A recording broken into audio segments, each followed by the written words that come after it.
going to start with is a short presentation. I'll keep this about 20 minutes.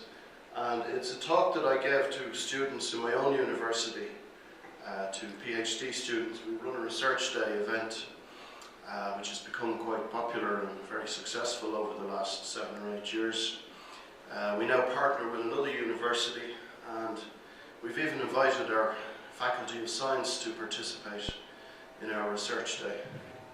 Now, the secret of success is actually the students, because we let the students, each of them produces an abstract of their own research, and most of the activities are focused on the students rather than on the staff. Okay, so this is called surviving the review process, because if you've ever been in the game of academic publishing, it can be a very, very disheartening game. Sometimes even the best papers that you think are really topical and really on the spot, you can have bad experiences with them. So we start off with the sea of confusion, especially if you're starting out in the research world. Even for those of us that are established, there are so many different places to publish research. There are so many journals, so many different fields of interest, different communities of researchers, and it can be very difficult to find your place.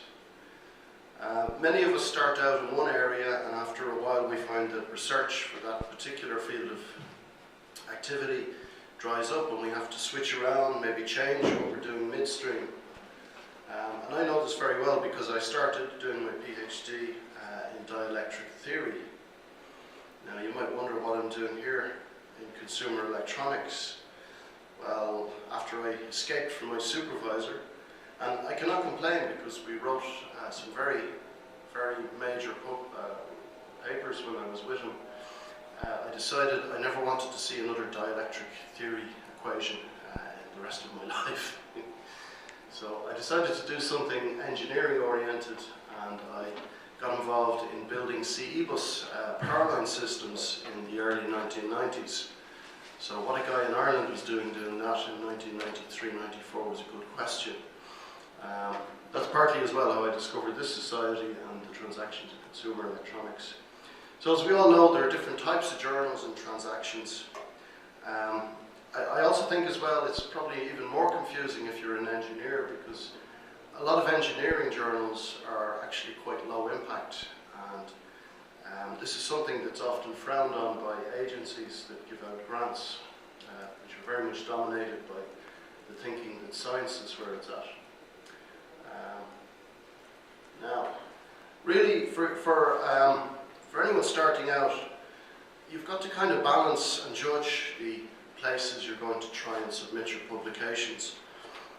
Generally, your supervisor is going to help you with that, but as a junior researcher, perhaps after you've finished your PhD, or if you're getting to the stage where you've more or less completed your work and your supervisor's losing interest in you because he knows you're going to be leaving soon, it can be very difficult to figure out where you want to establish yourself. And of course, we'd all like to publish in the top journals, we'd all like to publish in the high impact factor journals. I've realized that Nature is, if you can come up with an idea for publishing in Nature, people get very excited. So at the same time, you're doing research which is something you're interested in, so you need to keep to your field of interest. So it's not always possible to chase those citations the way you'd like to. No, isn't that working? Okay. Publication also depends on your own career path. If you're going to pick an academic career, it becomes very much essential. Okay? On the other hand, if you're going to go into industry, if you're actually going to become more of a practicing engineer or an industrial researcher, publication is probably less significant. Okay? But in general, we can say that it's helpful, especially when you're establishing yourself. It's good to get an initial track record of publications under your belt. It also gives you some experience in presenting your research, and if you like, there's no point in writing one masterwork of a research paper. You need to document your research as you go along and build up a series of publications representative of your work. Okay. The impact of your work is also important, and you know, it's something, if you're a scientist, it's quite easy to do, because a lot of scientific, or especially in the medical area, doctors are very good at citing everything that moves. So you see medical articles with 3 or 4 pages of citations, so it's no wonder everything has huge impact factors. The impact factor of a journal is basically a measure of how frequently articles in that journal are cited. Okay, so if you don't cite stuff in your research work, then it doesn't increase the impact factor of the journal, and it doesn't help you as well. Now, unfortunately, engineers typically like to solve the problem at hand, and then they forget to go and cite other work, or to even investigate other work in the field. Once the problem is solved, that's it, and they're happy with their work. So it can be difficult, especially with younger students, to make them understand that reviewing the work of other researchers is important. Another thing I've noticed in the last 5 or 6 years in review work is that a lot of younger researchers don't believe that any research was carried out before 2001, 2002. It's actually quite interesting when people write an article about something, and I know there was research done back in the 1990s or even back in the 1980s. So, you know, when people are searching on Scholar, it's always good to tell students, you know, there was research back in the 20th century as well as the 21st. Now, most of you probably are familiar with all the general metrics that we use in the academic game, but just in case you're not, the journal impact factor reflects the average number of citations to articles published in the journal. Now, unfortunately, administrators and people who give out grant funding often think in terms of raw numbers and don't actually pay a lot of attention to the differences between different areas of research. So it's good that excuse me, we have bodies like independent bodies like the European Association of Science Editors, who actually said, look, impact factors should be taken with a very, very large pinch of salt. And I've got a URL down there if you want to chase up some of that. Simple citations to say how frequently an individual article was cited by other people.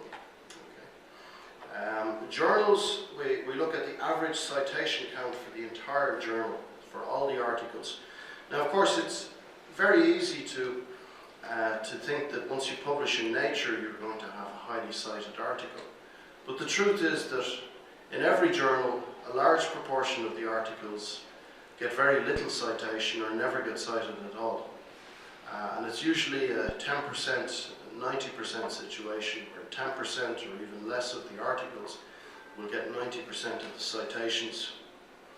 The other horrible metric that's waved around all the time is the dreaded H-index.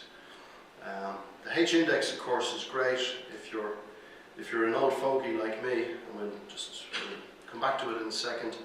Now, I mentioned in this Publisher Perish. Does anybody use Publisher Perish? Okay, one hand went up there. I think what's happened in the last couple of years, Google Scholar has become so accurate. Well, it's not entirely accurate, it does silly things sometimes, but it's generally quite accurate. And once you create a program or a profile in Google Scholar, it's essentially as effective or more effective than Publisher Perish, which is a third-party program. So I would recommend Google Scholar and setting up a profile there rather than using Publisher Perish these days. Now, some tips for those of you who's still doing a PhD or exiting PhD. So we do have a few people there. So here's the first tip, which is a very simple tip, but it's also quite an important one. Pick a distinctive name for yourself. Okay? I used to use the name Peter M. Corcoran. which was quite useful, but I got lazy and I stopped using the M.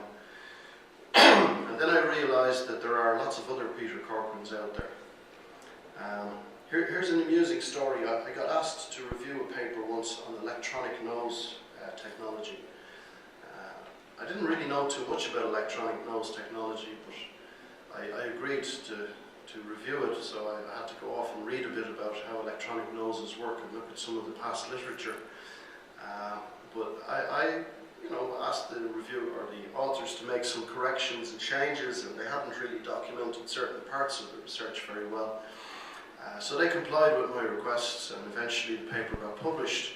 About 3 years later, I realised there's Peter Corcoran, who is a global expert in electronic nose technology, and apparently they confused him with me. So we all have alter egos out there. So anyway, the moral of this particular tip is find yourself a distinctive name, because later on in your career it will be much easier to distinguish your publications from those of other people. H-index is very good for old people. If you're a young researcher, you're going to have a single-digit H-index, probably for the first 5, 6, 7 years of your career at least. A good tip here is find a very famous, very well-known professor and co-author a few papers with him. Write some papers for him, because if he's very famous and gets very highly cited, you will benefit from that as well. But do make sure you tell him you're putting him on the paper as a co-author, and do ask him to review the final manuscript. Quick tip number 2, tip 1.0. Right, I'll try and speed up a little bit.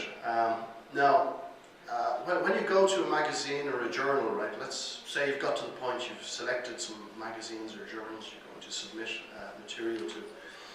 This is the basic editorial structure you're going to see in most journals. You'll have an editor-in-chief. You'll typically then have a number of associate editors in under the editor-in-chief, and a number of reviewers then. And typically when you submit a paper, it gets assigned to one of the associate editors by the editor-in-chief. Typically, the associate editor will be somebody who has a particular specialism for that journal. Okay? So if you get to know people who are editors in journals that you're working at, if you go to conferences and you happen to bump into people from their research group, or you get to know them personally, it can be a great help in getting an idea about what sort of papers they're interested in, what papers the journal is publishing, and so on. Okay? So just be aware of that when you meet people and you're talking with them. If they do work, editing work, and they're working in journals that you're interested in, can be very useful. Now, editors are typically quite senior people. They're very active researchers in a particular field, and they're very much big people, or big picture people. They're primarily concerned with the overall quality of the journal and the papers in it. Okay. If you're a junior researcher, it's likely you will not be dealing directly with editors. Okay. Reviewers, well, there are many different types of reviewers. Okay. You can have everything from the busy expert down to the novice and the guy who's a starting researcher like yourself. And in fact, in many cases, it's the junior researcher, the younger researcher, who can actually be a real stickler and can go through every little point in your paper and ask you to make a lot of silly changes that you're not happy with. Sometimes the busy expert will reject a paper based on its broad concepts rather than on the details or nuances of it. Okay? But it's just useful to understand that you'll get maybe 3 reviews in a typical journal. And you may wonder why some people might accept your paper and other people go and pick it to pieces in a very kind of detailed manner. Now, typically the editor will eventually make his decision based on a combination of the different reviewers. So even if one reviewer was happy enough with the paper, he may request quite a lot of changes if some of the other reviewers were not happy. Okay. Now, publishing tip 2. Volunteer as a reviewer in journals that you're interested in publishing in. Because by volunteering as a reviewer, you're going to get the inside track, you're going to see how the review process works, you're going to see the sort of critiques that are given against papers, and you're going to understand and get insight yourself into the things that may have been wrong in your own papers. So it's a very good way to get experience in, how to figure out the right way to present your work and your research. Okay. Now, when you get to write a paper, it's really important to know the journal you're submitting to and to read the field of interest and the guidelines. And if there are templates to follow, use the templates. A lot of journals now, in Manuscript Central for example, they just want a separate Word or LaTeX document, and graphics should be provided in high resolution format. So they don't actually have a fixed template. Other journals do have fixed templates that you're supposed to use. Right? Follow the guidelines. It's amazing how many papers get rejected out of journals because somebody didn't do what they were supposed to do. The transactions on CE, I used to tell my students the most important thing is make sure you follow the template. Do everything it says in the template, because I think almost every paper I submitted to transactions in CE was initially rejected for some reason that it didn't match the template. It's not quite as strict now. I think Simon is a little bit more flexible. But there are lots of things in a journal that will basically mean your paper effectively ends up in a metaphorical bin. So follow the rules and try to avoid that happening. Make sure you get to the next part of the process where you're actually reviewed. Okay. Now, many journals have what may seem like a very torturous review process.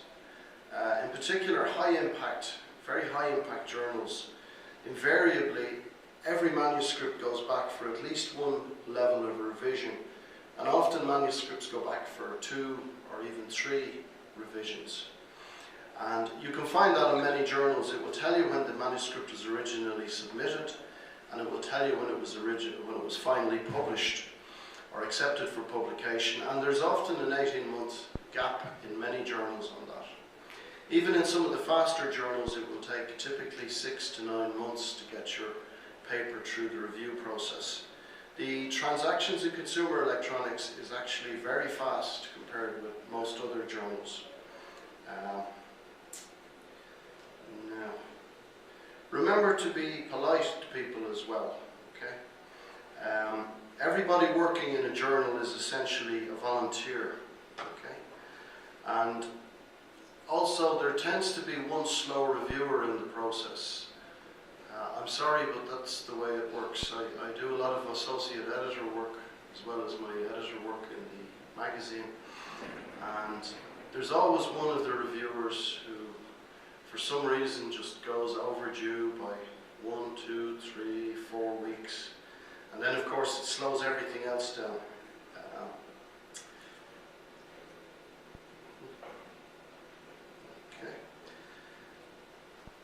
It's very rare that you will get straightforward accept.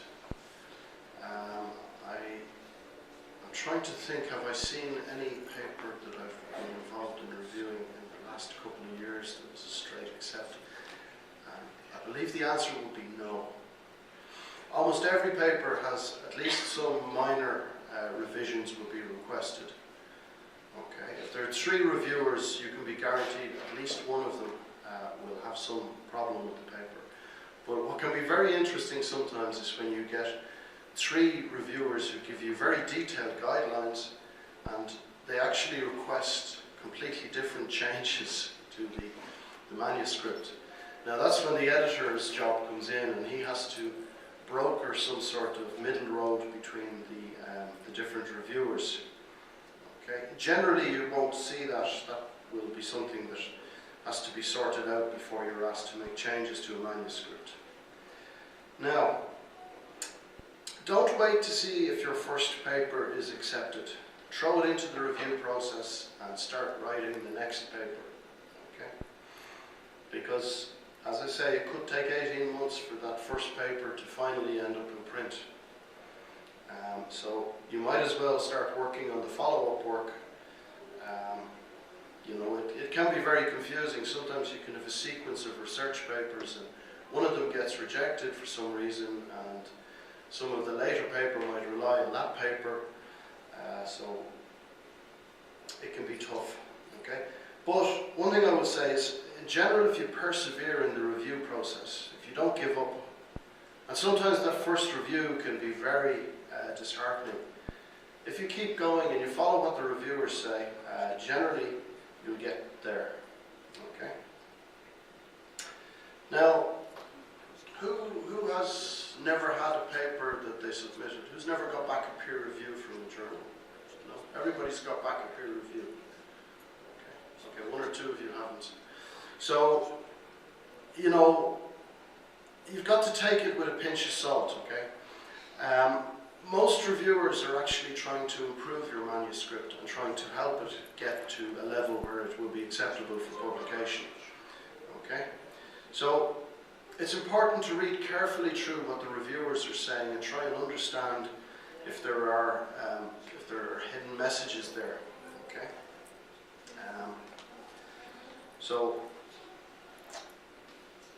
Well, I'll tell you, I think we'll keep moving, so I won't go through the details there, but you've got various examples here that will give you guidelines about that. Okay. Now, the non-acceptance decision. Okay. Well, like I say, don't panic. Good journals, almost every paper is returned for at least one significant revision, and often for more than one. Sometimes you can get a conditional acceptance if you do some fairly minor revisions or just do a few small things. Okay. There are cases where you get absolute outright rejection. Okay. Normally, if you get a complete rejection, it's either because you were completely out of the field of interest of the magazine, or your work wasn't very well presented. It was poorly presented and really just wasn't up to the standards of the journal. It's important to read papers in a journal you're going to publish in and try to get a feeling for the level of detail and quality that is required in any particular journal. Okay. Now, increase your effectiveness by having a personal publication strategy in place. Okay. Attend conferences and get to know the key people in your field. Have a plan B journal if your first paper doesn't get published in that high impact journal. Well, maybe have a lower impact journal that you're going to send it to. If the first review is very, very bad, you might follow some of the improvements that are suggested, but send it to a lower journal, because some journals do have very high standards. Okay? Consider things like publishing your thesis work in book chapters. If you put some of your thesis work into book chapters, then first of all you can cite it and refer to it, which gets you citations. But you can also get people to, if you describe methodologies from your work, it's a different way to get people interested in your work and to start citing it. Okay?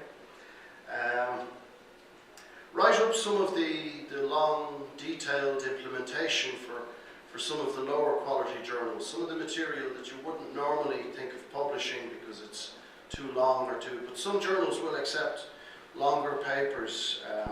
And if you've written some of this stuff already, maybe it's not too much work to present it as a paper. Okay. Okay, responding to reviews. Yes, the tone of your response is important. Treat reviewers like collaborators and colleagues. Always be polite. Okay. If they missed points or they did not understand some of the points that you were making, take responsibility to educate your reviewers. Okay? And it's also important that you take the time to understand their criticisms and their critiques. Be sure to address every concern, because if you don't address certain points, usually that will be noticed both by the reviewers and the editor, and it will be taken that you didn't address them because you don't know how to address points. So always make sure to address every point. it's quite okay to challenge some of the comments by reviewers, okay? But you must pick and choose as well which comments that you will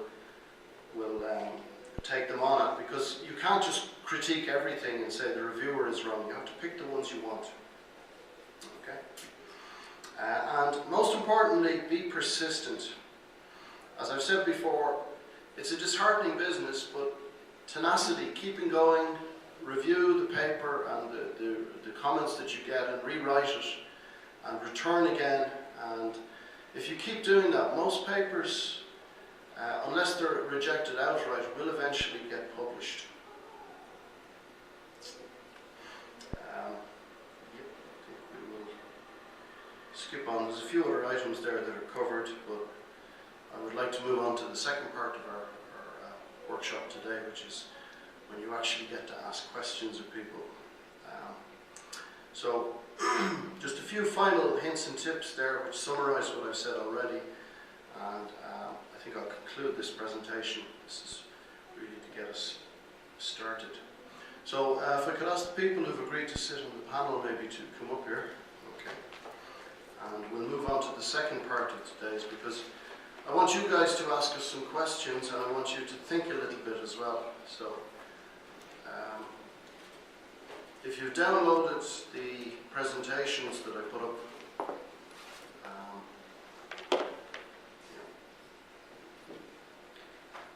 you should have this second set of slides, which is a series of questions. Okay. So what I'm going to do, I'm going to very quickly, well, first of all, I'll ask, does anyone have specific questions or issues they'd like the panel, or in fact, you know what, sorry, before I do that, excuse me. I'll ask the panel to introduce themselves first. So perhaps if anyone would like the panel maybe to put a question to the panel at this point, one of the main goals here is to give you access to some experienced people who've a strong background in publishing and in the whole review process. Okay, so nobody's leaping out. So as I'd expected, what I'm going to do then is I'm going to run through a series of questions that I propose we can put to the panel, and I'm going to ask you to concentrate a little bit on these for a minute, and then I'm going to ask you to vote on which set of questions you would first like us to address. Okay? So the first set of questions is really about the publication standards that are expected by PhD graduates and by new staff members in different universities. Okay? The second question is about the type of supports and mentoring that are available at different universities. Okay, and you know, this may be of interest to compare your university with some other people's universities. Then the third item is about research and publication strategy. How is this dealt with at different universities? Are people allowed to do anything they want, or is it left to the open market, or do groups actually focus in and have specific strategies? Then the fourth topic is on research publications and funding. Okay? And how does publications impact on research funding and obviously on the ability to do further research? The fifth one then is on publications and career. Once you get into a career in research or in academic life, how do they impact? And then we have some broader discussion topics. In particular, is there too much pressure on engineers, and are we all being turned into scientists by the demands of academic publishing, and a few ancillary topics. Okay. So, if you would like to think about those for a few minutes, and I would ask, who would like to see us address topic 1? Hands up high. You've got to stick your hands up because I've got to count them. I'm an old. I would like to hear some of the PhD students saying what they feel is expected from them. So how many papers, for example, do you think you need to write completely in PhD? I would like to see some numbers from the audience. Well, let's see first which topic we focus on. Sorry again, hands up. We've got about 4 people there. Okay. Who would like to see us talk about topic 2? I mean, we'll return to some of these topics, but Nobody wants topic 2. Topic 3, research and publication strategy, about the same number or more. Okay, lots of people like that. Okay. Topic 4, research publications and funding.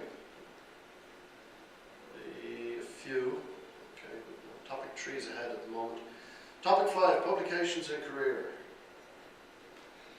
1.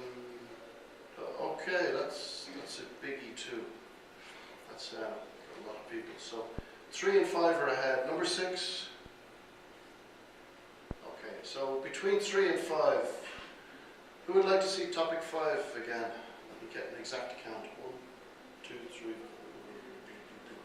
Okay, that looks like it. And who would like to see topic 3? Okay, we're on topic 5. So, how important are publications to career advancement in your institution? How much emphasis is placed on citations and research impact? How are non-traditional publications works viewed? Does your institution give any credit for patents, for industry reports, for work and contribution to standards, which are things that engineers are often doing?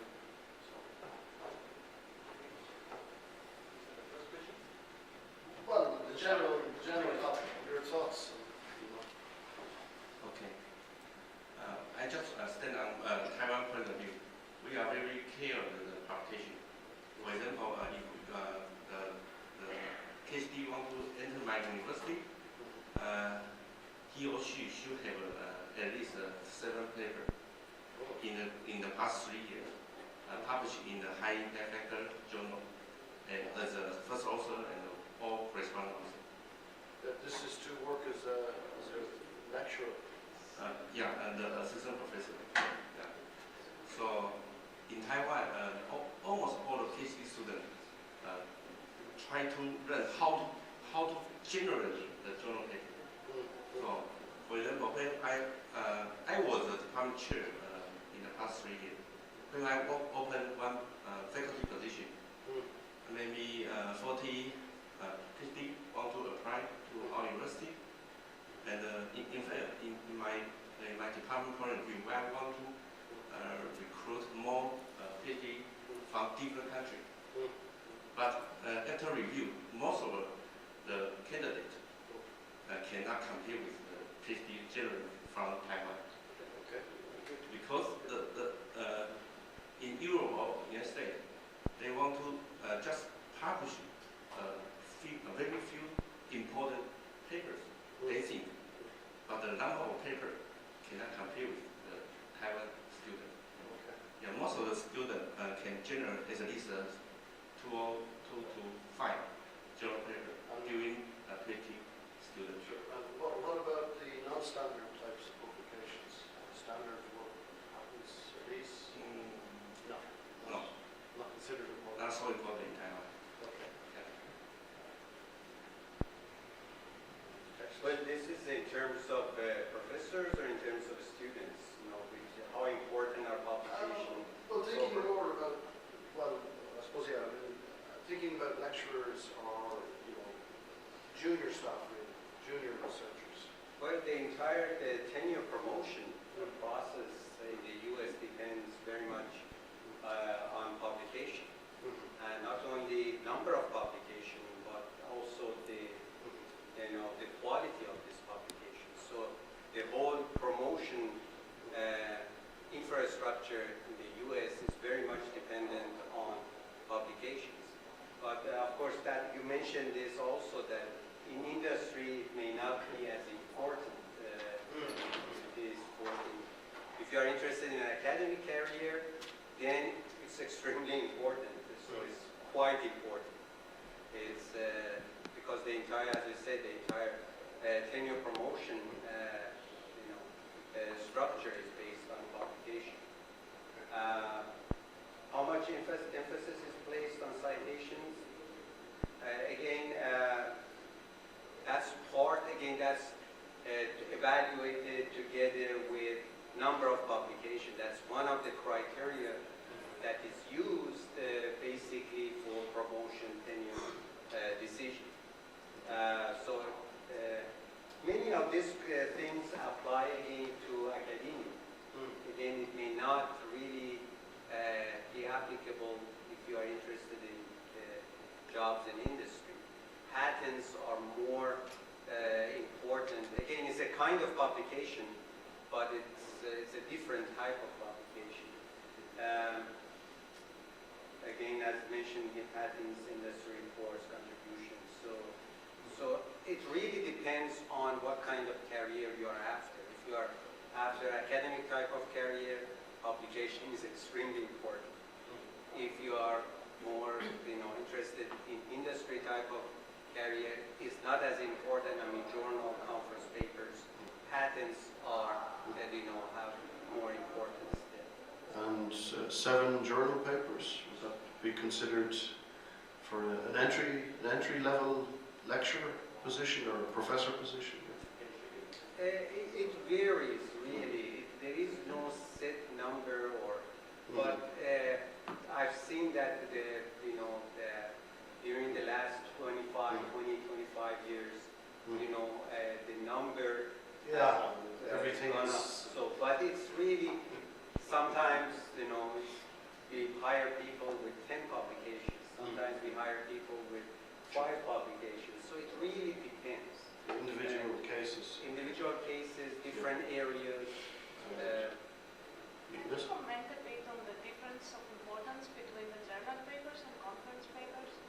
Like in your university, do you consider that like conference papers much lower?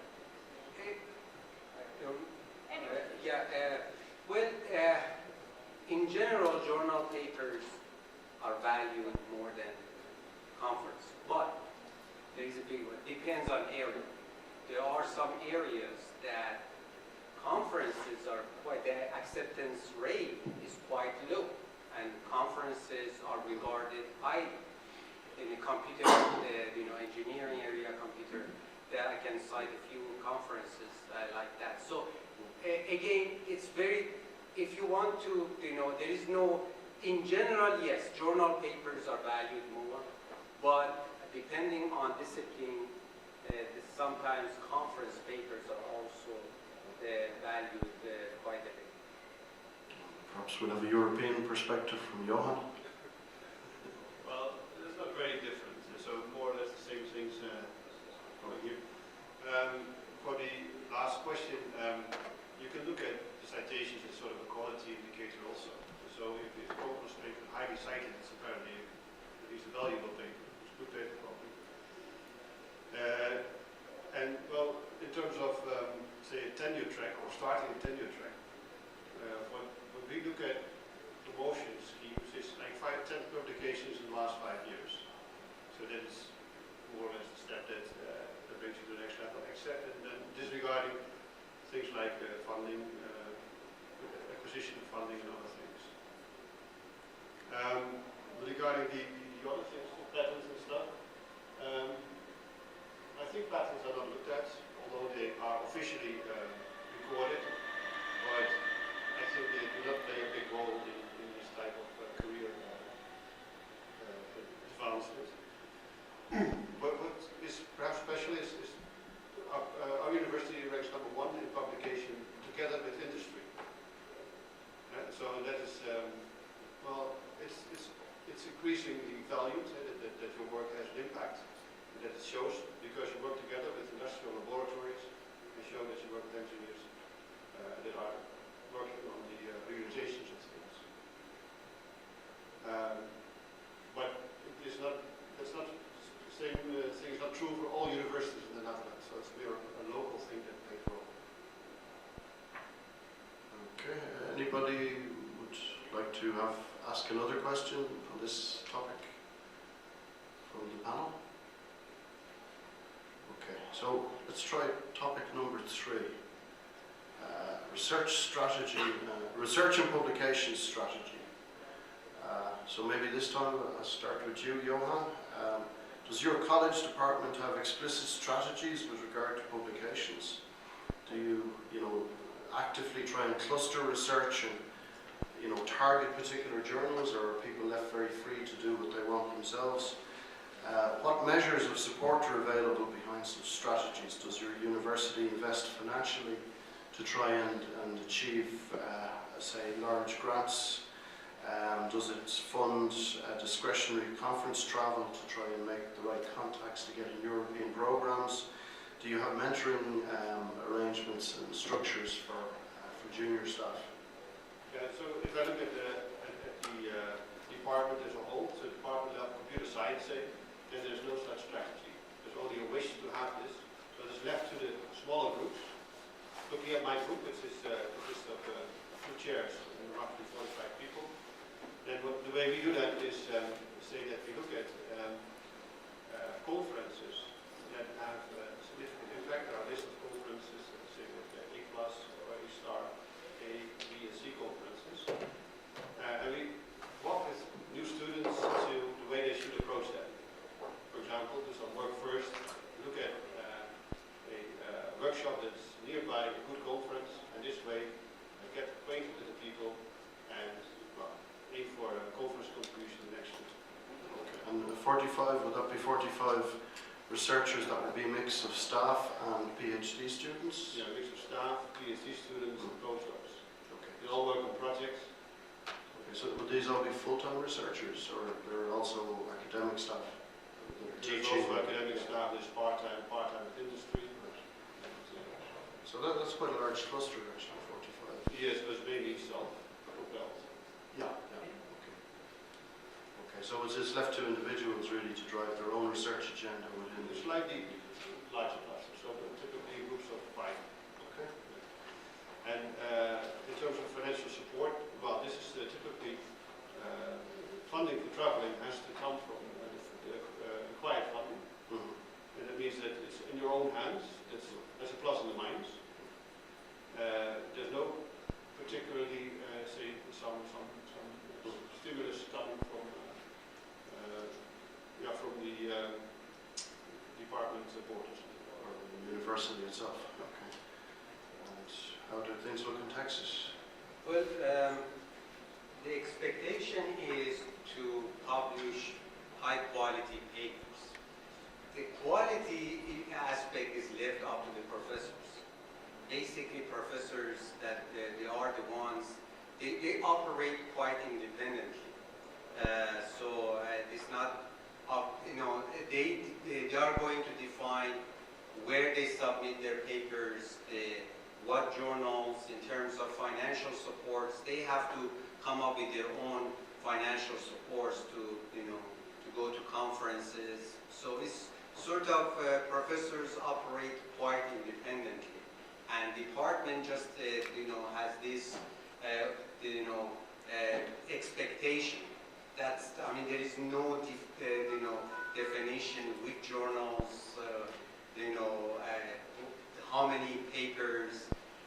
So that's usually the case across very many universities. Yeah. So I think we're seeing a picture of an academic jungle, really, where the fittest survive. Taiwan, do you have supports and structures, or is it every researcher and professor for himself? I think the Taiwan government support the professor very well. At least half of professor can get a grant from our National Science Council. So in general, we can get a project.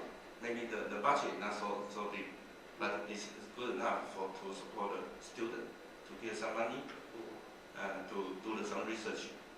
In Taiwan, each professor is individual, so we cannot control or ask the other professor to do any time. So it's very different from Japan style or even in China. Yeah, they have group. So but in Taiwan, each professor run their research field by themselves. Even they run the same project, the big project, but they just for separate funding, and then run individually. Regarding to the support for the conference travel, I think in Taiwan is good enough. For example, even my student, master student can get the funding if they have paper present in this conference. The funding is about, I experienced about 2,000 to travel to the Las Vegas. So it's good enough, I think, for only for math students. Yeah. So I think the score is good enough. Well, they need to have a paper accepted to Yeah, sure. get funded. Yeah. For a good enough conference. Any specific questions anyone would like to address? No? So did you all get here on grants, or how did you get here? So you were all presenters here, and was it funded from grants, or was it a policy in your department to Mostly, well, in our case, from Mexico, but the funding from grants and from research with industry, it generates some revenue for our research. The expert is equivalent. I don't really do anything with the numbers, accounting, and something like that. I know, but for us it's the same. There must be, so typically this comes from funding which is arranged by a professor. The decision is usually based on, is there a paper accepted, then we can go. Yes, mostly we target some conferences we target some conferences during the year, and depending on if we are accepted or not, well, we only get a chance to go if we are accepted, obviously. Okay. Yeah, so depending on the budget that we have, it's a possibility to go in our case. But in this case, we are actually looking only at that kind of conferences that they have an extension for publication in journal. This is our policy in this case. With my students, this is my part. Yes, we only travel to that conference that have the possibility for the journal extension. Because in Mexico, for us, the Council of Research and Technology, they only validate publications in the citation index. This year only. So in this case, we are looking. So just the age value, the years value. I don't really remember the age value. It's the Thompson's Ruler citation index that they take into consideration. But those just explain there's basically a citation index. So you have a couple of these metrics, but the most important one these days is the age index. Yes, it's the same. Yes. The council have a list of the permitted journals, and only this is evaluated. Oh, that's okay. You mean the citation index of the journal? Okay, I think we could manage one more topic. So I might go back and start at number 6, the broad discussion topics. Would anybody like to see the panel tackle that? No? One person? Publications and career. I guess we've dealt with some of that really. We have dealt with that. Number 4 we haven't dealt with. Research publications and funding. Nobody interested in that? 2, 3, 4 people. Okay, we've done number 3. Supports and mentoring for publications. No, nobody's interested in supports and mentoring. And then the publication expectations for PhD students and for junior staff. We've covered some aspects of that. So I think we're back to maybe to number 4, isn't it?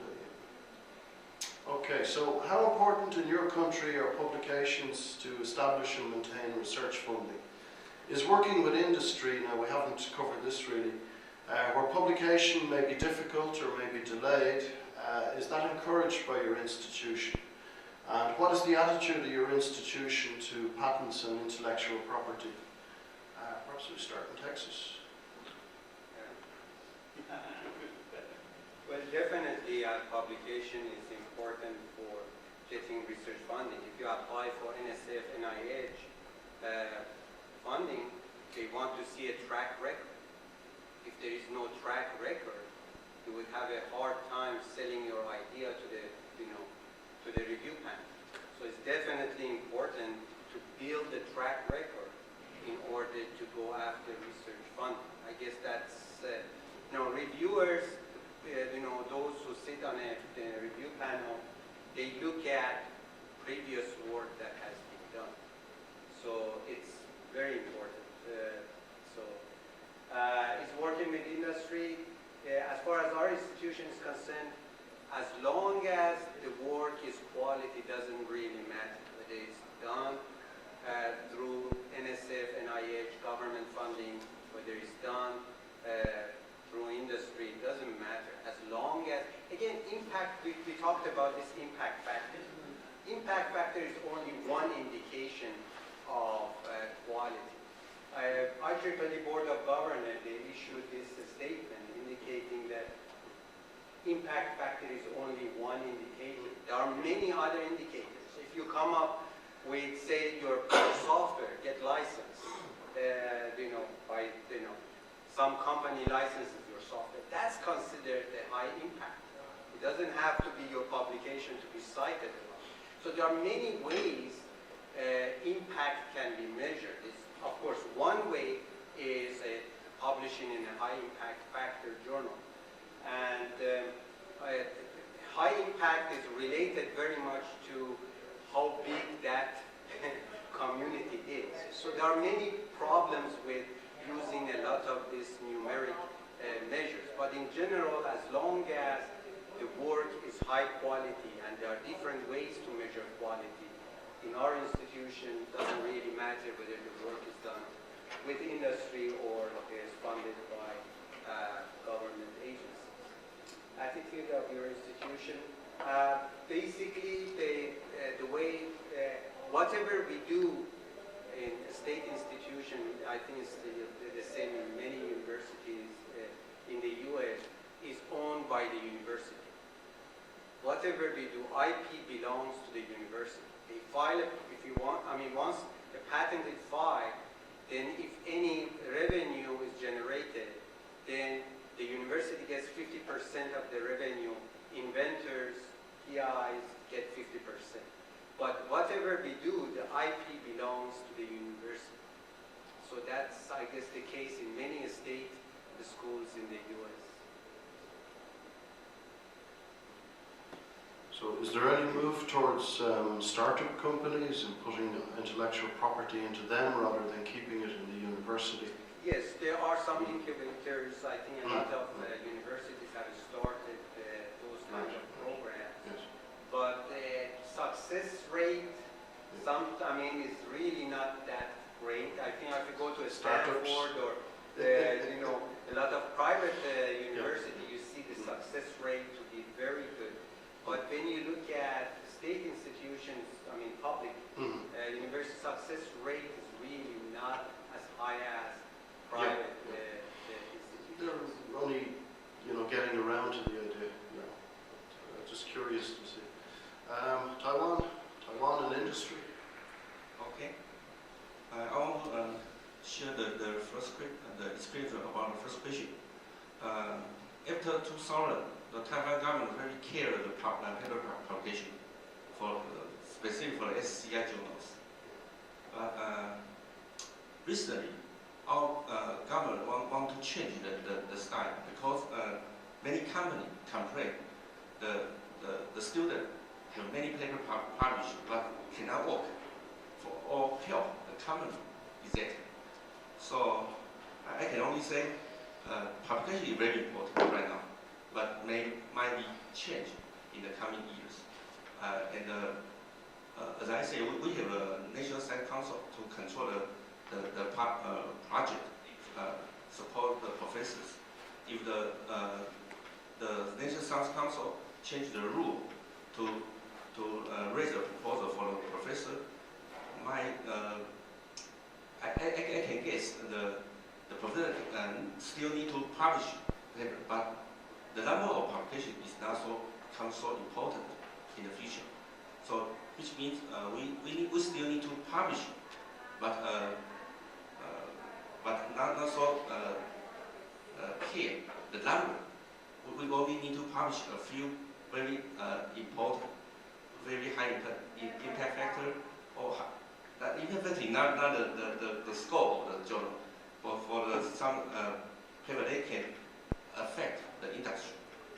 Okay, this is the current situation in Taiwan, and I also work a few projects with the industry, and some company care the publication, which means they cannot, they don't want publish to many technical detail to the journal or conference. So in general, I will ask them to file patent first before we submit paper. Yeah, they can solve the problem. And in our university, we care patent, but as you know, the patent also consume money. So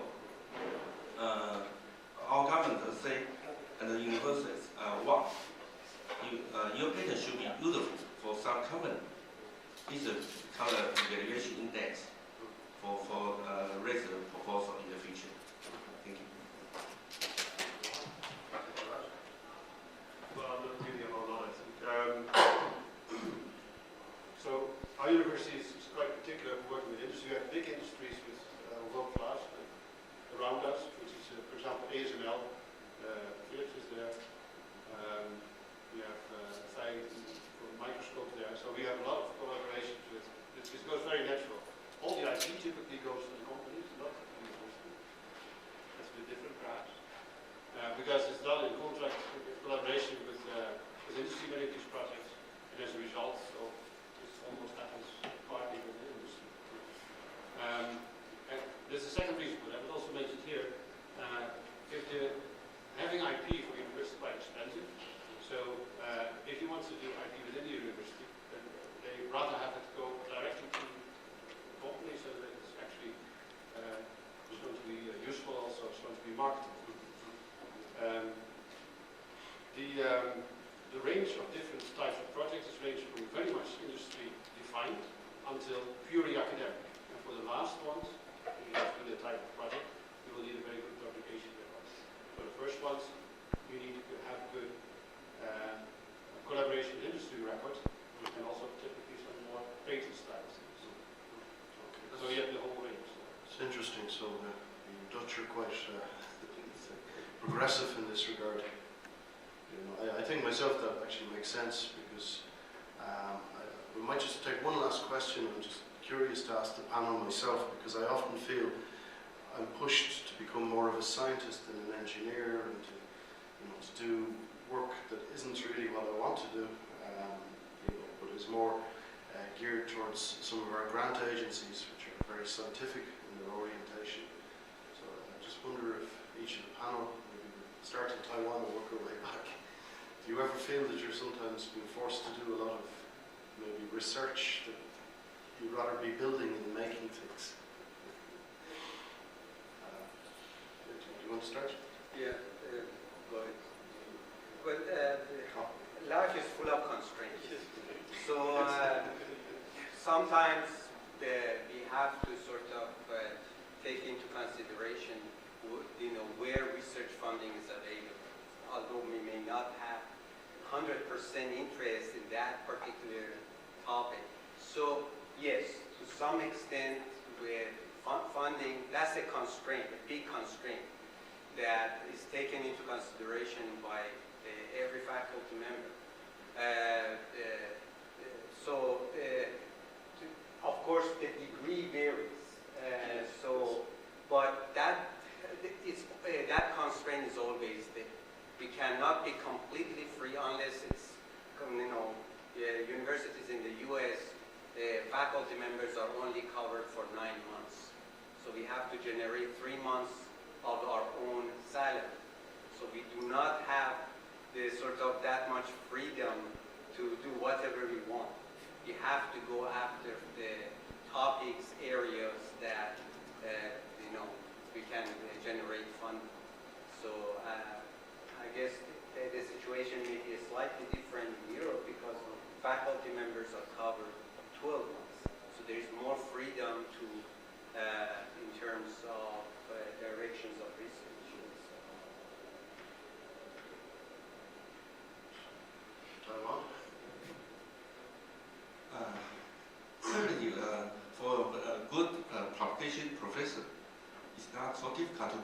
budget, but our government want to change the style, the rule. I just read some announcement from government in the newspaper. Our government want to encourage the professor to work with the industry. I'm quite different from most of the professors in Taiwan because I work in industry 7 years. So I have many channels to work with them. And it's not so difficult for me to get funding from industry. But for most of the professors in Taiwan, it's very difficult for them. So I cannot imagine in the situation they need to face in the future. If our government want to cut more funding, if the project cannot be applied to the industry, currently the budget will be going down in the future. So our government want to encourage the professor just work with company. So compared with professor in United States, we are lucky. We have 12 months salary always. In fact, not 12 months, 13.5 months salary. But the month salary is low, not so high. Anyway, we can survive. Do you have an opening? Okay, any questions, further questions from the panel? Or sorry, from the audience. I beg your pardon. Jet lag is creeping in, yes?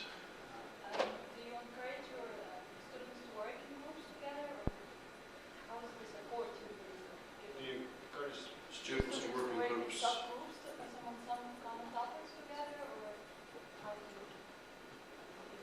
Students working in groups You mean or PhD students? individually?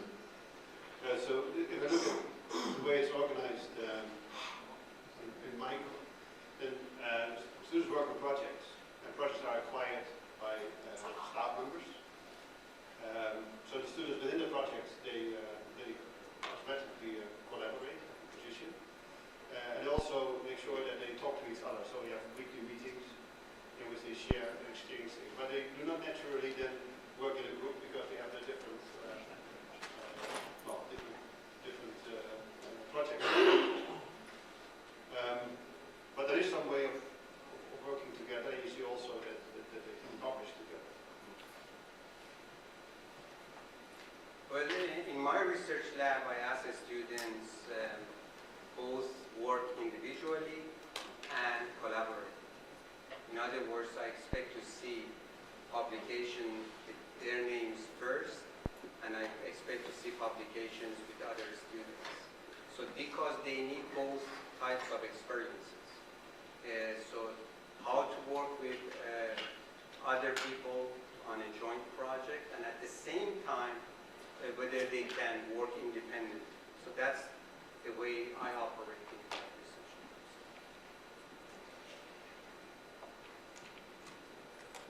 Yeah, I suppose continuity is always an issue here. If you have enough students in a group, you'll always try to keep the new students working with the older, more mature students to, give them some experience. But it's not always possible to keep continuity.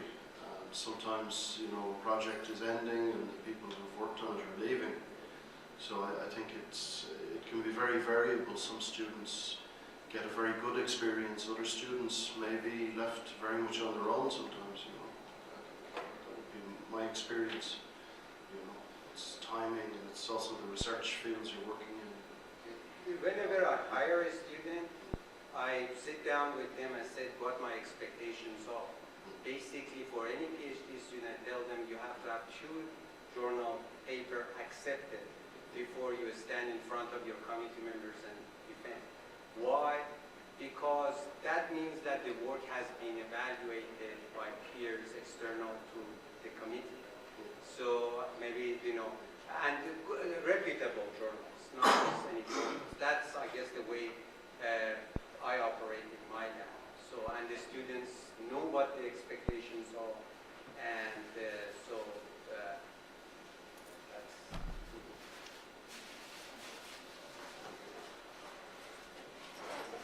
And one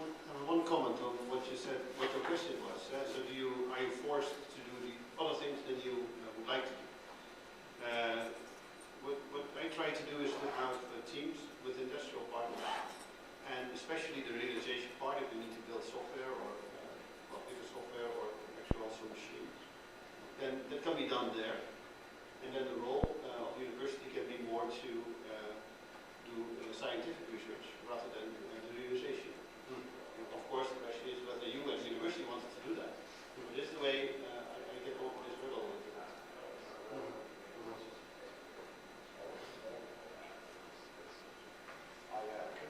Yes, another question?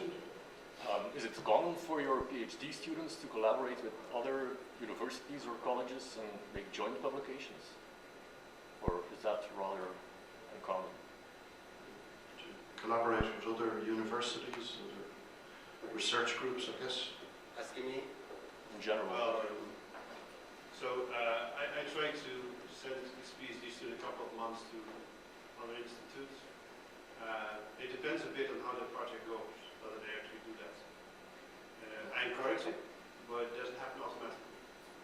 It needs to organize. Yeah, great majority of projects are done within the university, one university structure. There are few projects that are done between institutions and but those are not that common. Great majority of projects, the students work within one institution.